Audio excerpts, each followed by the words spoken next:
하나님 말씀 합독하도록 하겠습니다. 오늘 선포될 말씀 구약성경 신명기 8장 2절에서 6절로 말씀입니다.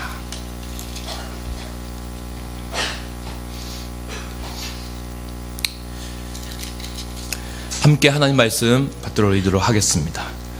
내 하나님 여호와께서 이 40년 동안에 내게 광야길을 걷게 하신 것을 기억하라.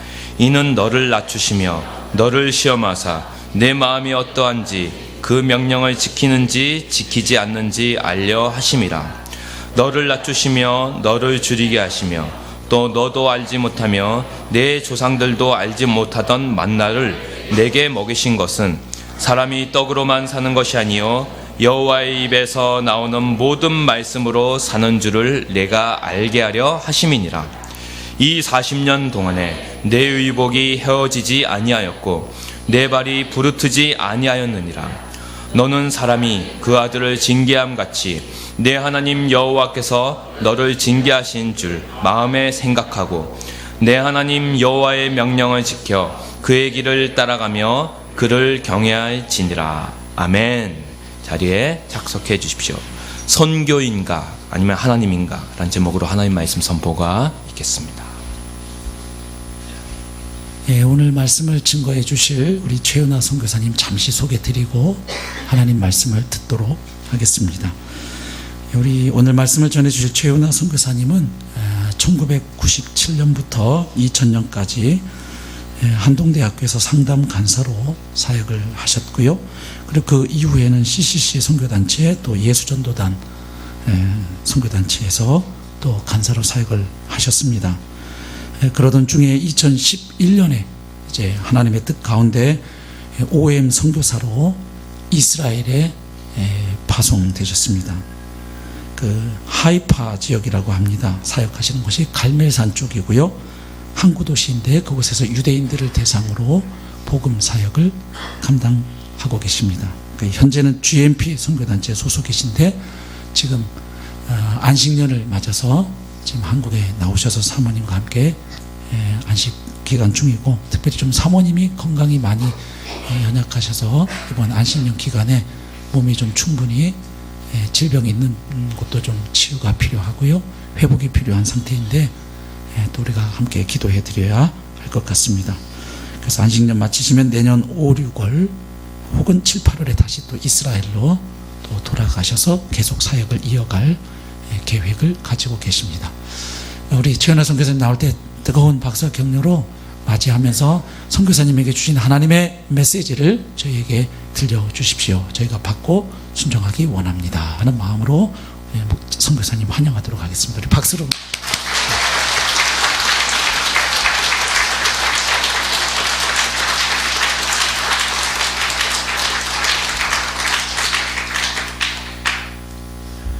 반갑습니다. 반가우시죠? 반갑습니다. 우리 그 좌우에 계신 분들한테 샬롬이라고 한번 인사해 보실까요? 네, 샬롬, 평안을 전합니다. 네. 이스라엘에서 왔으니까요. 그래도 히브리어로 이렇게 아침 인사가 따로 있습니다. 보통은 샬롬이라고 이렇게 인사를 하시는데 아침 인사는 보켈 토브라고 합니다. 그래서 토브는 굿이에요. 굿, 좋은. 그리고 보켈은 아침입니다. 그래서 굿모닝을 유대인들은 보켈 토브라고 하는데 우리 한 번 더 보켈 토브라고 한번 인사해 보실까요? 네.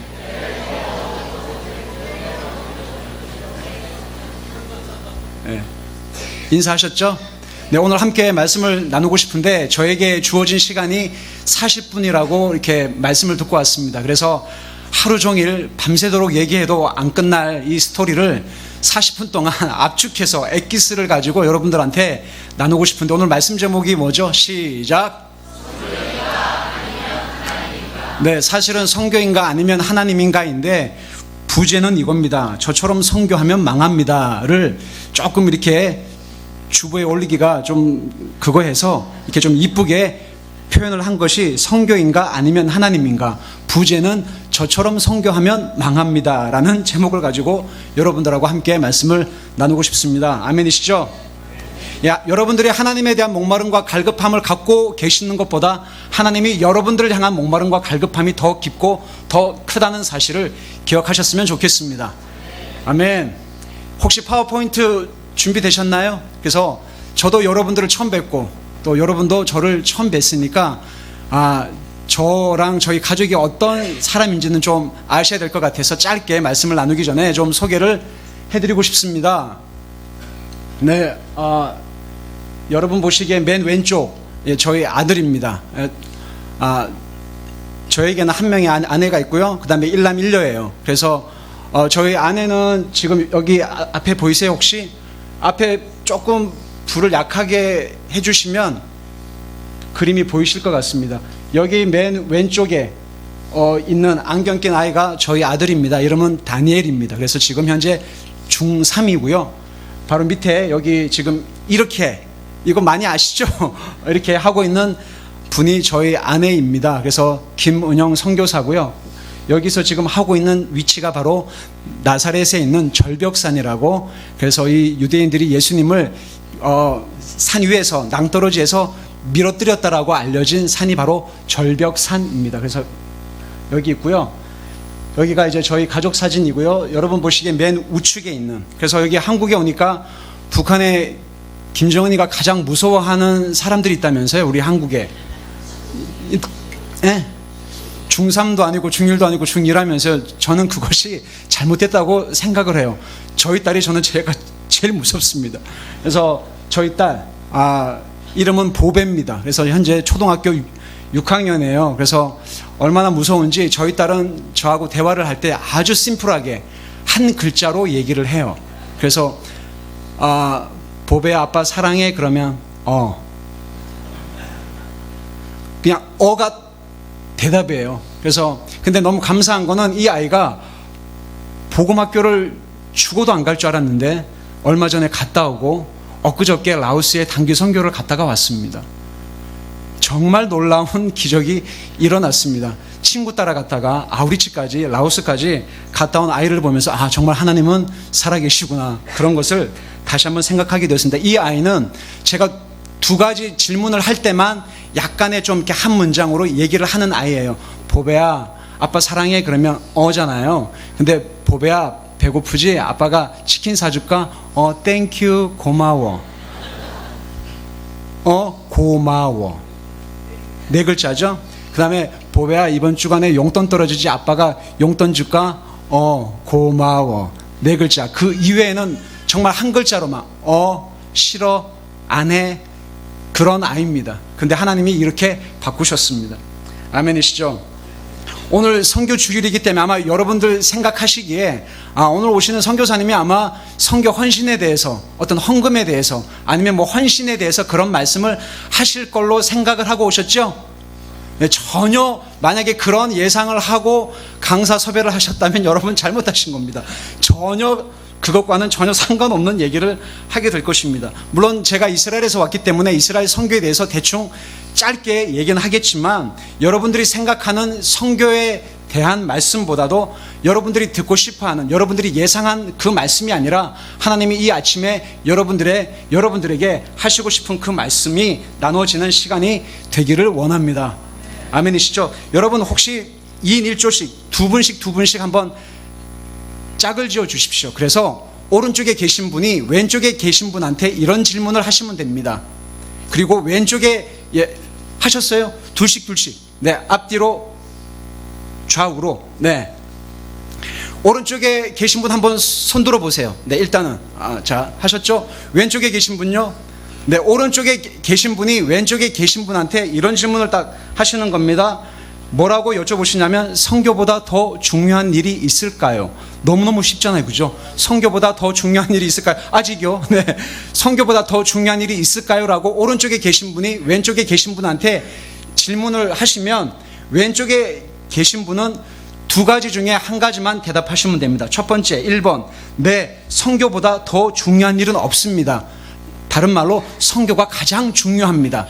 2번. 아니요, 선교보다 더 중요한 것이 있습니다. 1번, 2번 중에 선택하셔서 대답하시면 됩니다. 자, 한번 해보실까요? 오른쪽에 계신 분이 왼쪽에 계신 분한테 선교보다 더 중요한 게 있을까요? 라고 한번 여쭤보십시오.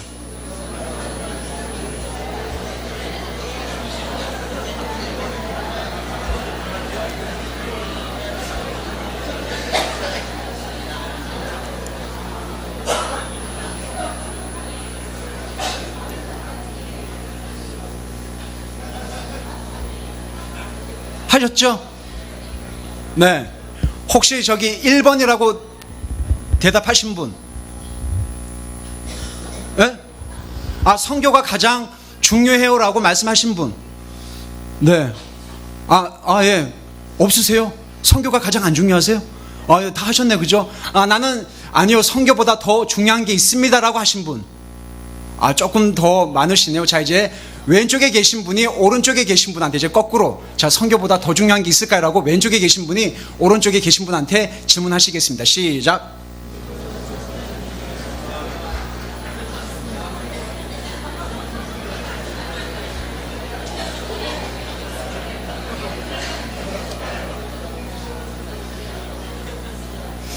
눈치로 말씀하지 마시고 여러분 정말 하시고 싶은 말씀을 하세요. 네. 설교 제목을 보니까 오늘 뭔가 조금 있는 것 같은데 라고 이렇게 짐작하시면서 대답을 하지 마시고 여러분들이 정말 하시고 싶은 대답. 혹시 1번이라고 말씀하신 분요? 1번. 성교가 가장 중요합니다. 이상합니다. 우리가 성교적 존재로 살아야 된다라고 아까 전에 분명히 그렇게 말씀하셨는데, 자, 1번이 그렇게 많이 없습니다. 자, 2번이라고 말씀하신 분, 성교보다 더 중요한 게 있습니다. 의외로 많으시네요. 그죠? 감사합니다. 감사는 한데요. 원래는 1번이 많이 나와야 그 다음 설교가 이렇게 진행이 되는데 2번이 많이 나오는 바람에 제가 살짝 당황을 했습니다. 여러분들이 설교 제목을 보고 성교인가 하나님인가 이걸 딱 보시고 이 강사가 뭔가 약간 의도를 갖고 질문을 했다라고 하셔서 지금 그렇게 이게 대충 이렇게 하신 거죠? 그렇게 하신 것 같습니다. 여러분, 선교사는 선교지에서 선교라고 하는 미션이라고 하는 그 일을 하는 사람을 뭐라 그러죠? 선교사라고, 미셔너리라고 그렇게 얘기를 합니다. 그런데 여러분, 선교지에서 선교 활동을 하시는 선교사님들이 그렇게 하는 일들을 선교라고 하는데, 그런데 여러분, 선교사가 선교지에서 선교라고 하는 일을 할 때에 하나님의 인도함 없이, 하나님의 영, 성령의 이끌림이 없이 내 마음대로 내가 원하는 대로 내가 하고 싶은 대로 선교하는 게 가능할까요? 가능하지 않을까요? 가능할까요? 가능하지 않을까요? 가능합니다. 그죠? 맞죠? 그러면 여러분, 선교사에게 선교지에 가서 선교라고 하는 일을 하는 것보다 더 중요한 게 있을까요? 없을까요? 뭐죠? 하나님이라고요? 뭘까요? 선교가 가장 중요하다면서요. 선교주일이고 마태복음 28장 온 천하에 다니면 만민에게 복음을 증거해야 그제야 끝이 오고 우리가 선교적 존재이기 때문에 그런 관점을 갖고 있는 분들한테 선교보다 더 중요한 게 있습니까? 라고 그러면 아니요, 없습니다. 선교가 가장 중요합니다. 저는 선교적인 존재로 지음받았고 주님 오실 때까지 저는 선교적 존재로 살고 싶습니다 라고 대답을 하는 게 정상인데 선교보다 더 중요한 게 있을까요? 감사합니다. 그래야 선교가 가장 중요하다고 말씀하셔야 설교자가 그 다음 부분을 설교하기 때문에 맞습니다. 그런데 선교보다 더 중요한 게 있다라는 것입니다. 그것은 선교사가 선교지에 가서 선교라고 하는 일을 하는 것보다 더 중요한 것은 선교의 주체가 되시는 하나님을 주목하는 것이 더 중요합니다. 그런데 선교의 주체가 되시는 하나님을 주목하기보다 선교라고 하는 그 일에 매여서 그렇게 사역하는 선교사들이 생각보다 많기 때문에 드리는 말씀이에요. 여러분, 성령의 은사, 집회, 그 다음에 캠프, 세미나, 어떤 성령의 체험들, 능력들, 방언, 여러 가지 그런 경험들이 많으시잖아요. 그것보다 더 중요한 게 있을까요? 없을까요? 있죠. 뭐죠? 하나님이죠. 왜 그렇죠? 그것은 하나님에게로 나오는 선물이기 때문에 그렇습니다. 성령의 기적, 체험, 은사, 방언, 축사, 여러 가지 능력적인 사역보다 더 중요한 것은 그것의 출발점이 되시는 하나님이 더 중요하다는 것입니다. 주객이 전도가 되면 안 되는데 주객이 전도가 되는 상황들이 선교지에서 굉장히 많이 발생하더라는 것입니다. 선교사가 선교지에 가서 선교라고 하는 그 일을 하다가 넘어진 사람이 너무너무 많습니다. 가정이 깨진 사람들이 너무너무 많습니다. 이혼한 사람, 별거하는 사람, 폭행하는 사람, 욕하는 사람, 가정이 파괴된 사람, 그리고 교회 와서 선교 보고를 해요.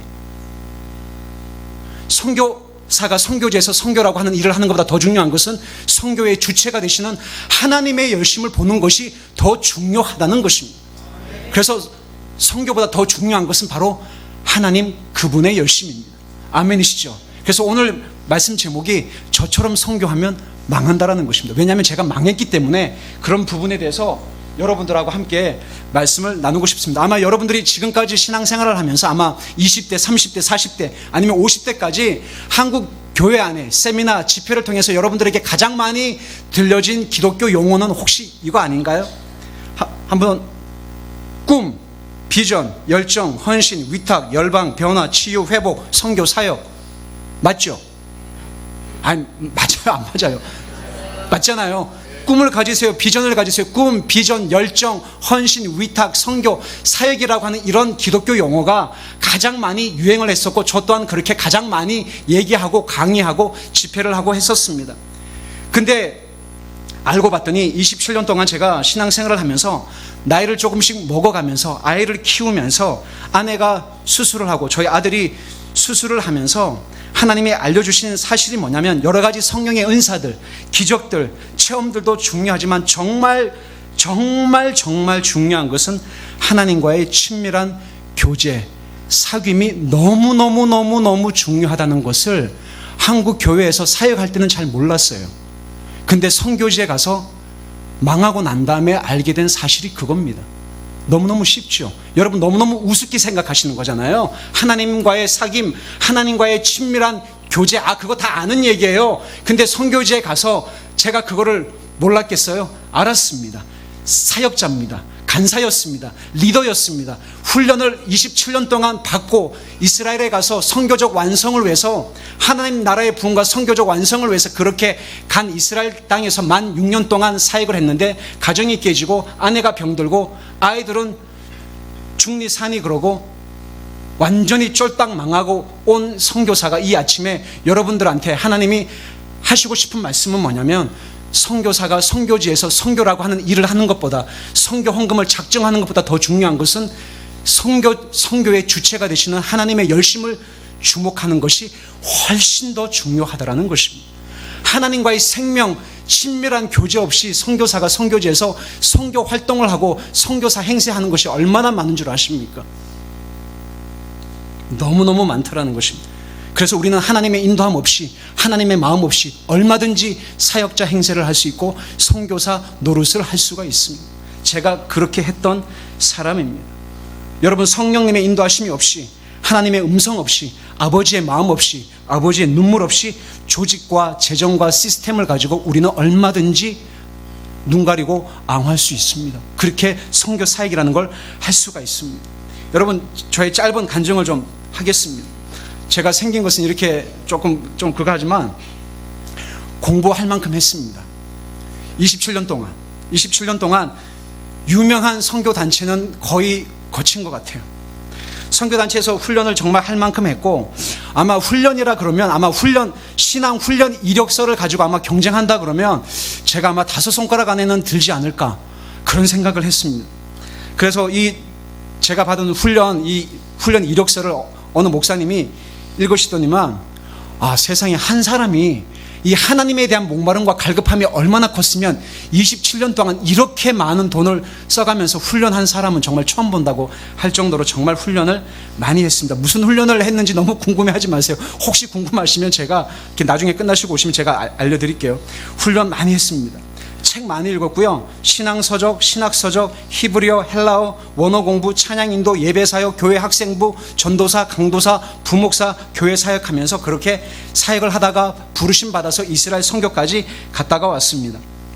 아마 90년대, 2000년대 유행했던 훈련들은 거의 다 섭렵을 한 것 같아요. 아마 훈련이라 그러면 조금 속된 표현으로 이골이 날 정도로 아마 훈련을 했던 것 같습니다. 그렇다고 그래서 오해하지 마세요. 훈련이 필요 없다는 말씀은 아닙니다. 막 이렇게 훈련 안 받아도 괜찮다라는 그런 말이 아닙니다. 저는 훈련 중독자였습니다. 그래서 훈련을 많이 받았기 때문에 준비를 많이 했기 때문에 하나님이 나를 쓰실 때가 되었다라고 생각을 했습니다. 그래서 저희 때는 유명했던 어떤 그 모멘텀이 있었어요. 그게 뭐냐면 제자는 태어나는 것이 아니라 뭘로 된다고요? 훈련으로 된다고. 그래서 하나님은 준비한 만큼 쓰신다라는 게 90년대, 2000년대 굉장히 유행했던 문장이었습니다. 그래서 저는 제가 준비가 되었고 이만큼 훈련을 했고 신학적으로, 성경적으로, 선교단체에서 간사와 리더로, 예배 인도자로 그렇게 많은 훈련을 했고 중보기도 하나님의 음성부터 해서 영적 전쟁까지 웬만한 훈련들은 마스터를 했기 때문에 나는 선교지에 가면 잘 해낼 수 있을 거야 라고 생각을 했단 말입니다. 그렇게 했는데 하나님이 이스라엘에서 알려주신 거는 뭐냐면 내가 준비가 되었다라고 해서 하나님이 쓰시는 게 아니고 내가 준비가 안 되었다라고 안 쓰시는 게 아니라 하나님이 쓰시고자 하시면 쓰시는구나. 준비가 됐다라고 해서 하나님이 쓰는 게 아니더라고요. 내가 준비가 되었다 하더라도 하나님이 준비가 안 되었다 그러면 하나님은 안 쓰십니다. 하나님 마음이라는 것을 알게 되었습니다. 아까 전에 여기 사진 보셨을 때 저희 아내 있잖아요. 이렇게 학력이 안 높습니다. 근데 이스라엘에서 만 6년 동안 유대인들 대상으로 사역을 하면서 제가 유대인 할아버지 할머님들한테 가장 많이 들었던 말이 어떤 말씀인 줄 아세요? 너 정말 장가 잘 갔다. 그 얘기를 제가 정말 너무 기분이 불편할 정도로 그런 얘기를 많이 들었습니다. 그러니까 저희 아내 보고 은영자매 너 정말 좋은 남편 만나서 그 얘기하면 제가 얼마나 기분이 좋았겠어요. 그런 얘기는 제가 거의 못 들었습니다. 근데 저한테 오셔가지고 너 정말 장가 잘 갔다고, 결혼 잘했다, 네 아내만한 사람이 없다. 저희 아내는 헬라어 히브리어 잘 못합니다. 훈련 그렇게 많이 안 받았습니다. 그리고 대학을 못 갔습니다. 그리고 늘 그렇게 이렇게 훈련을 많이 하고 이렇게 잘 아는 유식한 사람이 아닙니다. 근데 유대인 할아버지, 홀로코스트로 인해서 희생당하신 유대인 할아버지 할머니들을 눈에서 눈물을 흘리게끔 한 사람은 훈련을 그렇게 많이 받았던 27년 동안 훈련의 종로를 타면서 훈련 중독이 되어서 훈련을 많이 받으면 많이 받을수록 하나님이 나를 더 많이 사용하실 거라고 믿었던 저가 아니고 오히려 아내를 통해서 하나님이 유대인 할아버지 할머니들의 마음의 문을 더 많이 여셨다라는 사실입니다. 하나님이 준비된 사람을 쓰시는 게 아니고 하나님이 쓰신다 그러면 그 사람을 그냥 쓰시는구나 라는 것을 알게 되었습니다. 왜 이렇게 하나님은 우리 아내를 이렇게 많이 사용하셨을까?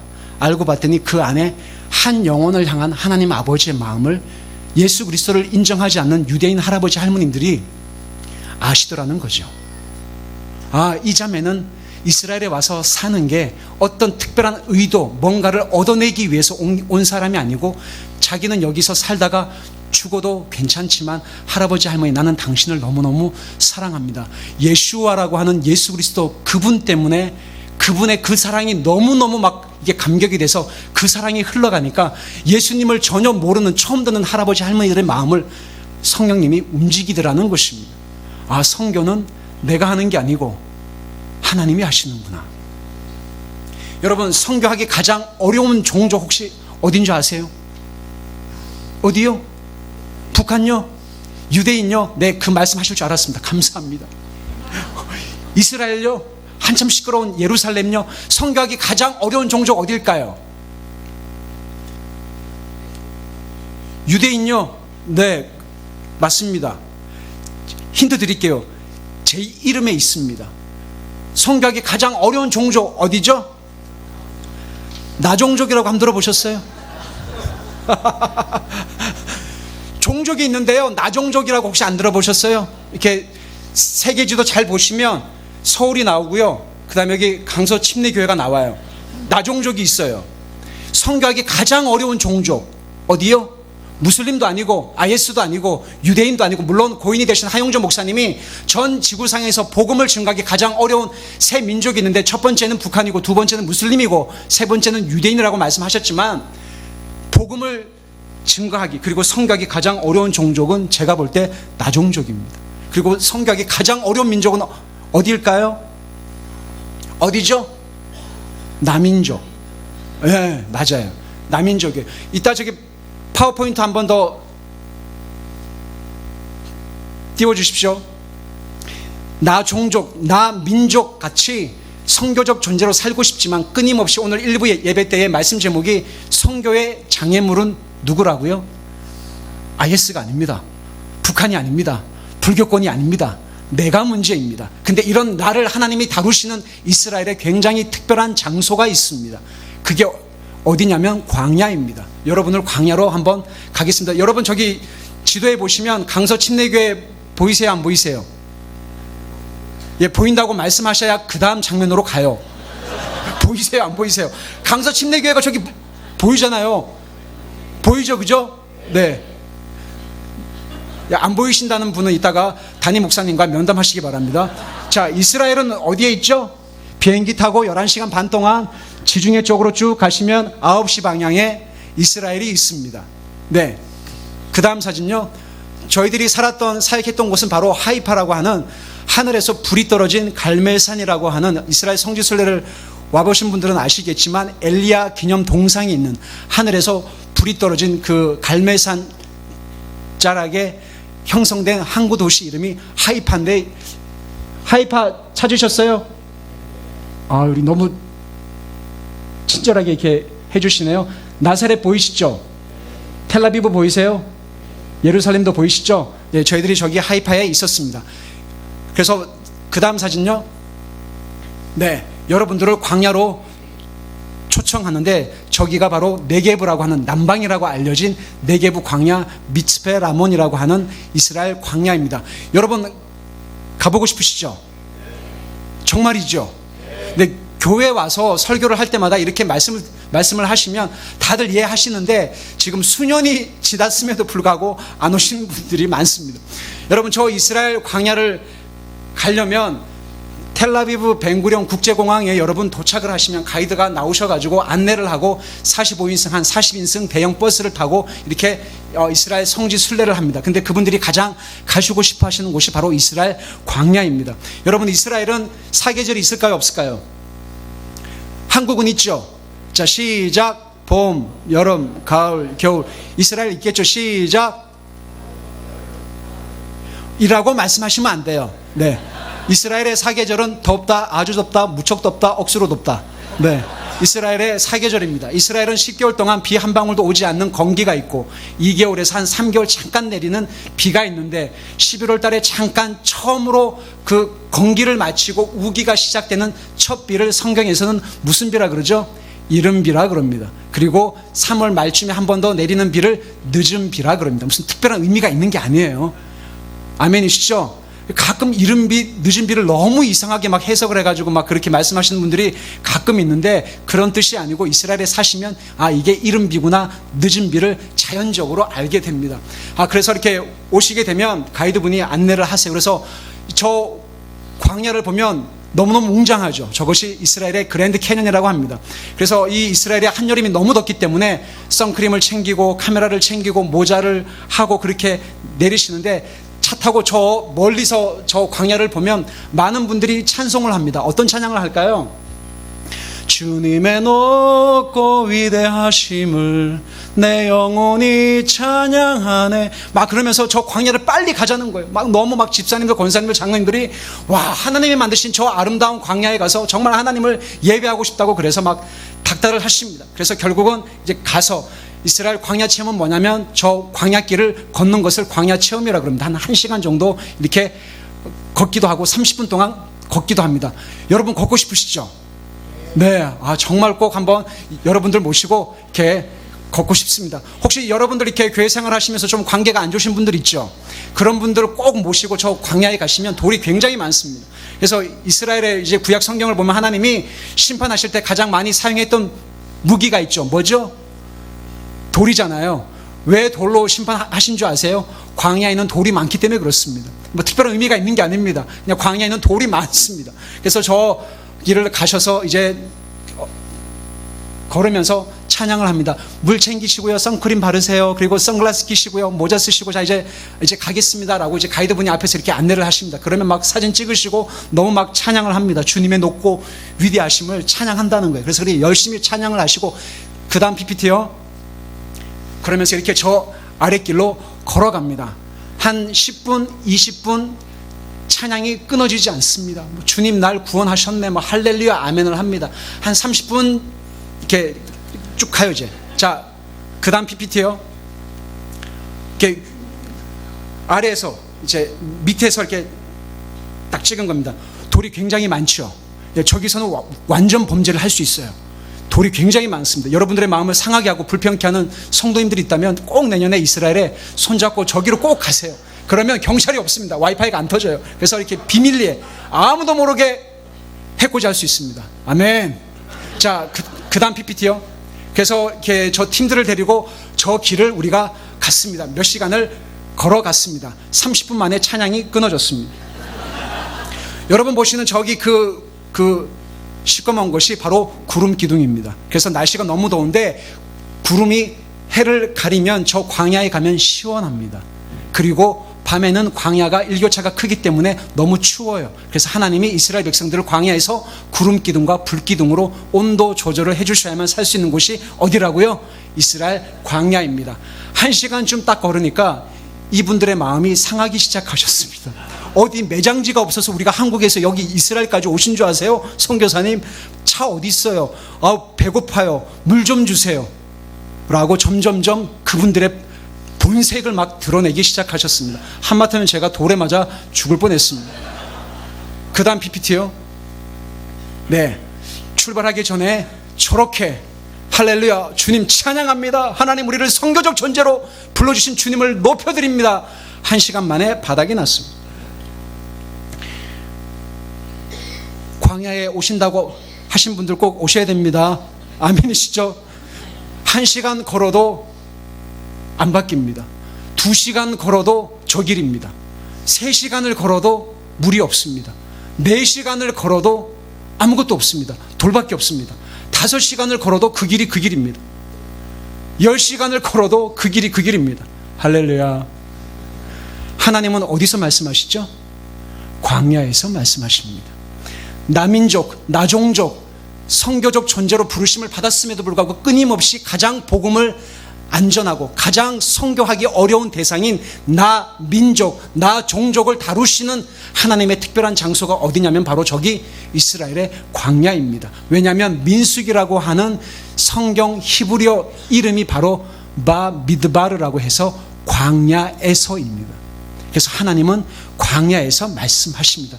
저분들이 가장 하나님을 많이 만나고 경험했던 장소가 어디냐면 바로 광야입니다.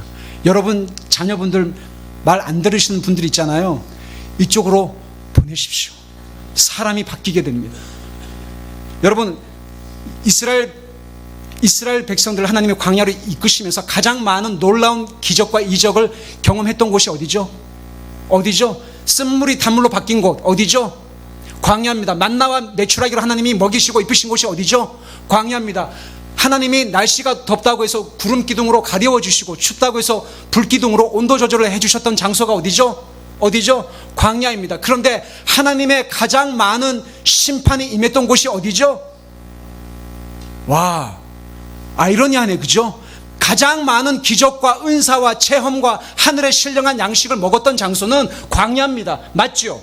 근데 하나님의 진노와 심판이 임했던 곳이 어디죠? 광야입니다. 그래서 이들은 광야 1세대들은 가나안 땅에 못 들어갔습니다. 원망하고 우상숭배하고 불평하고 간음함으로 말미암아 이스라엘 백성들 광야 1세대들은 가나안 땅으로 못 들어갔습니다. 이것이 오늘날 너희들에게 샘플이니까 일어선 줄로 생각하는 자는 넘어질까 조심하라고 고린도전서 10장에 사도 바울이 이 광야 생활을 했던 이스라엘 백성들의 삶을 재해석해서 고린도전서 1장 10절부터 말씀을 하고 있다라는 것입니다. 아멘. 저에게 주어진 시간이 다 돼가기 때문에 마무리를 하면서 이 부분을 좀 말씀 나누고 싶습니다. 여러분 이스라엘 선교사입니다. 그리고 많은 선교사님들이 교회에 오셔서 선교 보고라는 걸 하십니다. 그리고 많이 막 얘기를 하십니다. 건물 지은 얘기도 하고 학교 세운 얘기도 하고 고아원, 양로원, 태권도 사역, 스포츠 사역 그렇게 보고를 하고 후원을 받습니다. 여러분 가운데 혹시 선교사님들 오셔서 선교 보고를 하실 때 그분들의 약점과 아픔과 실패한 것들을 혹시 이야기를 잘 하시던가요? 안 합니다. 왜 안 하시는지 아시죠? 왜 감추시는지 아시죠? 그런 얘기를 하면 덕도 안 되고 은혜도 안 될 뿐만 아니라 교회에서 받는 후원금이 끊어지기 때문에 자신의 실패담을 감추어 버립니다. 얘기하지 않습니다. 근데 여러분 그거 아십니까? 이스라엘뿐만 아니라 중동뿐만 아니라 유럽뿐만 아니라 많은 선교사님들의 가정이 깨지고 있다는 그런 사실을 아십니까? 얼마나 많은 선교사님들이 하나님 아버지의 마음 없이 선교 활동을 하고 계시는 줄 아십니까? 선교 단체랑 상관없이, 교회 후원 파송 상관없이 내 마음대로, 내 뜻대로, 내가 원하는 방식대로 선교사라고 하는 그 이름 때문에 사역을 하는 분들이 너무너무 많다라는 사실입니다. 저의 간증을 좀 나누고 함께 기도하는 시간을 갖고 싶습니다. 여러분 말씀 나눴듯이 저는 27년 동안 선교사가 되기 위해서 신앙 훈련을 했던 사람입니다. CCC에서, 예수전도단에서, 순회선교단에서 어지간한 훈련에 이골이 날 정도로 그렇게 훈련 중독이 되어서 그렇게 열심히 훈련을 했습니다. 준비가 됐다. I'm ready. 그래서 이스라엘에 2011년도 1월 달에 안 가겠다는 두 아이를 데리고 이스라엘, 그 힘들다고 하는 유대인 사역자로 그렇게 갔습니다. 2년 만에 번아웃이 됐습니다. 울면서 간 땅입니다. 이스라엘. 하나님이 이스라엘을 얼마나 사랑하시나, 하나님이 유대인들을 포기하지 않으셨지, 그 마음이 부음받아져서 이스라엘에 갔습니다. 노방전도 열심히 했습니다. OM 선교사로 열심히 하고 사역 열심히 했습니다. 27년 동안 그렇게 훈련받고 있으니까 그 열정이 얼마나 대단했겠습니까? 열심히 했습니다. 텔아비브에 가서 밤늦도록 전단지 나누고 가가호 방문하고 기도하고 바이블 스터디하고 제자 훈련하고 그렇게 열심히 했는데 2년 만에 번아웃이 됐습니다. 번아웃이 됐다는 말은 유대인들이 너무너무 보기 싫어지기 시작했습니다. 유대인 그러면 너무너무 짜증이 나고 너무너무 화가 나고 품어지지 않더라는 겁니다. 한국에서는 저는 잘 할 줄 알았는데 막상 선교회지에 가서 해보니까 잘 안 되더라는 것입니다. 건물이 잘 안 지어지더라는 것입니다. 유대인 한 사람이라도 세례를 베푼 사람이 없습니다. 다른 선교사들은 다 이런저런 모양으로 사역을 하는 것 같은데 저는 그렇게 열심히 하는데도 잘 안 되더라는 것입니다. 어느 순간에 2년 만에 번아웃이 돼서 버스를 타고 집으로 오는 길에 하나님이 느지막하게 제 마음 가운데 뭐라고 말씀하시냐면, 저를 위로하거나 저에게 격려해 주시는 말씀이 아니고 너 여기 왜 왔니? 딱 그러시는 거예요. 그래서 여러분, 제가 그 말을 듣고 회개했을까요? 안 했을까요? 회개했을까요? 안 했을까요? 안 했어요. 왜 회개를 해요? 저는 회개 안 했어요. 너 여기 왜 왔니? 딱 그러시는 거예요. 아니, 하나님 몰라서 모르세요? 내가 당신의 이름을 위해서 선교적 하나님 나라의 부흥과 선교적 완성을 위해서 내가 CCC에서, 예수전도단에서, 순회선교단에서, 아버지 학교에서, 전도폭발에서 수많은 훈련들, 바이블 스터디, 제자 훈련, 그렇게 많은 훈련을 한 이유는 오직 하나, 하나님의 나라 영광을 위해서, 당신의 이름을 위해서 복음의 증인으로 살고 싶어서 그렇게 왔는 거 하나님 몰라서 모르세요? 저 이스라엘 선교사입니다, 주님. 그렇게 말씀하시면 섭섭하죠? 제가 막 분노를 냈습니다.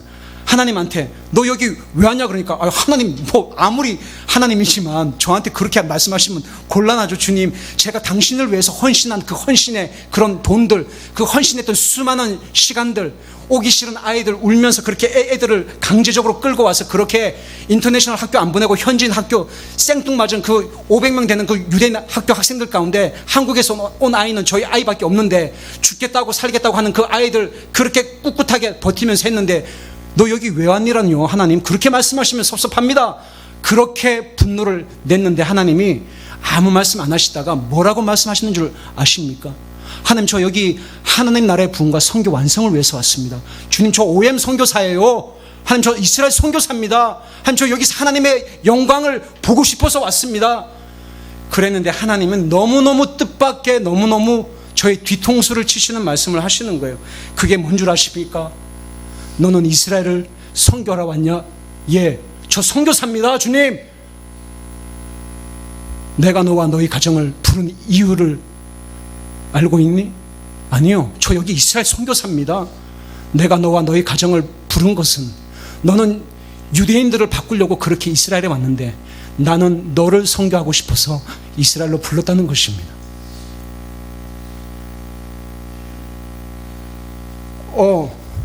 나는 유대인 바꾸려고 했는데 나는 이스라엘의 선교적 완성을 이루기 위해서 그렇게 수십 년간의 시간 가운데 그렇게 했는데 2년 만에 바닥이 난 거예요. 내 안에서 끊임없는 분노가 생기기 시작했습니다. 원망하고 불평하고 음란하고 더럽고 아내한테 못된 말하고 아이한테 협박하고 겁박하고 한국에서 전도사로 강도사로 설교하고 목회자로 있을 때는 저의 실체가 안 드러났는데 이스라엘에 가니까 저의 더럽고 추한 모습을 하나님이 거침없이 폭로하더라는 것입니다.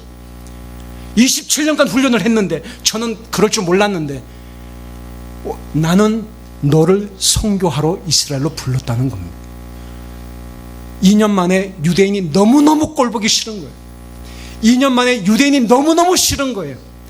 논쟁하기 좋아하고 돈 좋아하기 좋아하고 미안하다는 말 하기 싫어하는 유대인만 보면 짜증이 나고 화가 나는 그런 제 모습에 대해서 하나님이 말씀하기 시작했습니다.